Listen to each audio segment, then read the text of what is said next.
ولاة ومناضلي والمتعاطفين مع حزبنا، الحاضرين معنا والقادمين من مختلف أقاليم المملكة.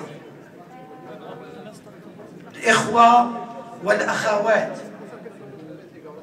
نلتئم اليوم في إطار مؤتمرنا الإقليمي الثالث، وهو المؤتمر رقم 56 الذي عقده حزبنا منذ انعقاد المؤتمر الوطني التاسع للحزب.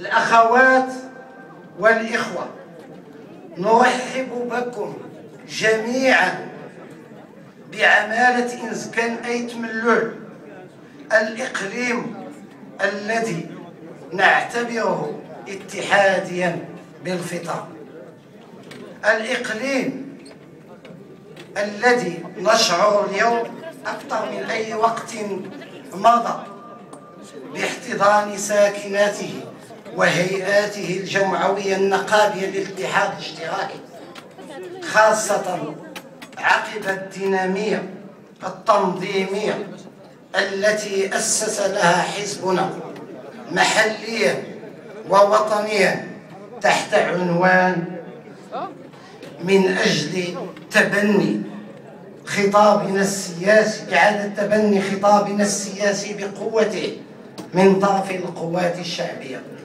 الإخوة والأخوات، حتى لا أطيل عليكم،